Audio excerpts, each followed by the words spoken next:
The movie begins with a man named Keith Zera being transported across the desert, telling his story to other passengers in the car.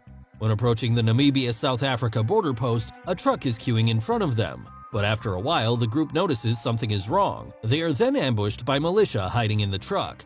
A female Interpol agent in the car, Lynn, struggles to find a way out for her and Zera. They successfully escape. Not long after, two men are seen fishing on the beach. The old man, Frank, teases the younger man, Travis, that no fish would like to come to him because he has no soul. They continue talking and getting drunk until they get up and walk up to the shoreline, scattering 2 bottles of ashes into the sea.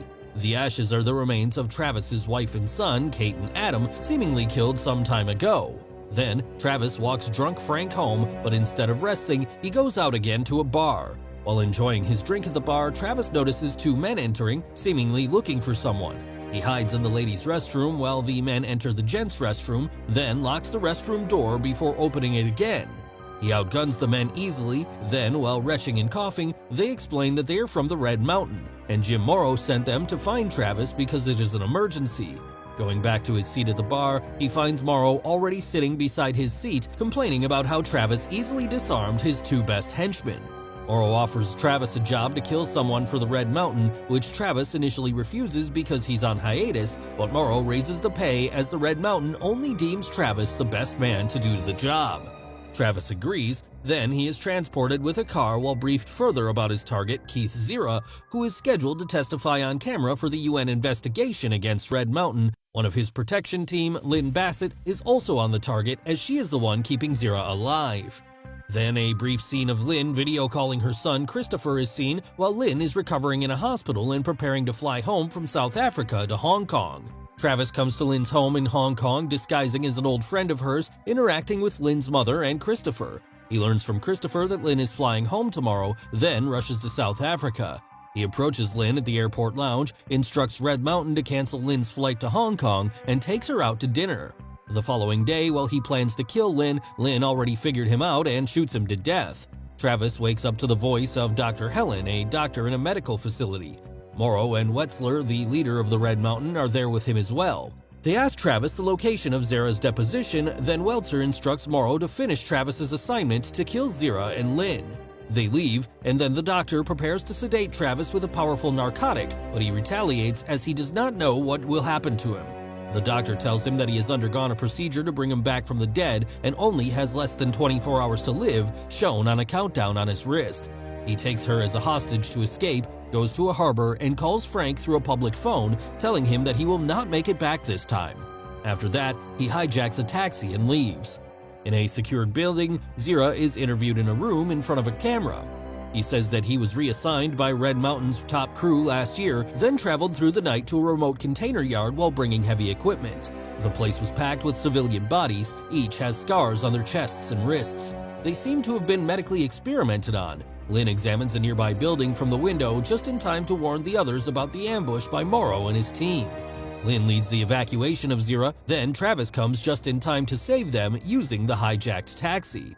A car chase ensues, but unfortunately Morrow successfully shoots Zera. They arrive at the beach and Zera dies, but Lynn notices the memory card of the camera used to interview him in his hands and takes it. On the other hand, Morrow's team only gets the camera but not the memory card. Frustrated, Morrow reports to Wetzler that the mission is incomplete, but Wetzler reminds him of the big things that are at stake. Morrow gives instruction to greenlight Hong Kong, which means kidnapping Christopher. Morrow calls Travis through Lynn's cell phone, asking to give the memory card in exchange for Christopher. Lynn falls on her knees knowing Christopher is taken, then Travis calms her and promises to help bring back her son. On the road, Travis hallucinates of seeing Adam, his son. The hallucination is part of the side effect of the medical procedure to bring him back. They arrive at an apartment where Travis packs his things, then they leave again to meet Travis's old friend Amali. Lynn asks Amali about the Red Mountain. Turns out the organization provides assistance in the region, including sanitation, training, and youth programming. Lynn adds that Red Mountain has kidnapped hundreds of refugees to be used as medical experiments. Amali then pays full attention to what Lynn and Travis are about to plan. The Red Mountain abduction team takes Christopher to their base, but sees a car fire en route. They ask permission to reroute. During the journey, they encounter Lynn and Travis, as well as Amali's men. Travis asks Zach, the leader of the team, to give Christopher in exchange for a pack of money, but Zach refuses. Chaos ensues, with both casualties on Red Mountain and Amali's sides. Lynn frantically searches for Christopher, sees a car driving off, chases it, but watches in shock as the car explodes after getting hit by Amali's men. Travis ensures that Christopher is not in the car because he knows abduction protocols and the hostage will not be in the rear car. They quickly chase the car that is carrying Christopher, and Lynn successfully rescues him. Travis hallucinates seeing his son again, but quickly snaps back. He bids goodbye to Lynn and Christopher, demanding Lynn to safely deliver the memory card to higher authorities. Then Travis takes Christopher's position and makes him get delivered to the base by the help of a Red Mountain man who survived the previous attack. He goes back to flashback of his past where he was in the middle of battle with Morrow. Morrow told him that sometimes the people we go after can retaliate and exclaimed that Kate and Adam are gone. Arriving at the base, Travis kills the guards at the front gate and lets his driver flee. Morrow and Wetzler notice the front gate situation, then Morrow talks through the front gate intercom to persuade Travis to hand over the memory card or Red Mountain will kill Frank, Travis's father-in-law. In panic, Travis tries to contact Frank but to no avail as Frank is busy cooking while listening to music. Travis refuses to submit to Red Mountain, telling Morrow he only lies to him, then prepares himself to drive his car straight away to the building. He covers the front mirror and drives in a straight line saying, "This one's for Frank," despite being shot from many sides by the Red Mountain. The car crashes right on the building's stairwell. On the other hand, a few men are seen approaching Frank's house, hearing radio sound inside the bathroom and blindly shooting through the door. However, Frank is not in the bathroom. He comes from behind and shoots the attackers from the back. He then takes the radio and leaves. Meanwhile, on the Red Mountain base, Travis's car that hit the stairwell is making it inaccessible for the Red Mountain to access.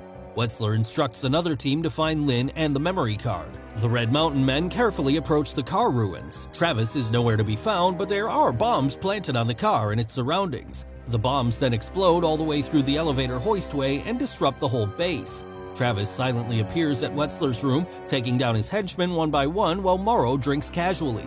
Travis hallucinates seeing Adam again after being worn out from defeating the Red Mountain.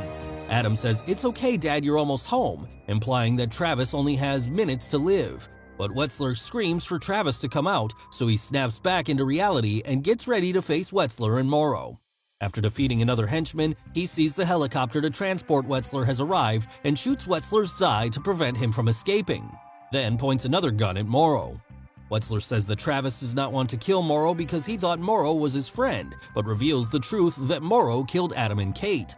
The choice to kill was between Morrow's family or Travis's family. Although devastated, Travis finally drops his gun pointing at Morrow after a long moment, saying that he does not want to kill Morrow because he wants to have a soul. Morrow comes to Travis, finally reconciles with him, and then goes up to Wetzler saying that Wetzler does not know the true line between friendship and profession and gets ready to shoot Wetzler's head. Just then, a strike team comes and points their guns at him. Morrow shoots Wetzler anyway and then gets shot by the strike team. Travis observes all of that while slowly losing his consciousness as his wrist shows he only has seconds to live. Travis wakes up at the beach, seeing Kate waving at him while Adam catches a fish and is excited to show him. But then Adam runs away, and Travis hears a familiar voice of Dr. Helen. The movie ends with Travis seemingly waking up at the same doctor chair as his first revival. Thanks for watching.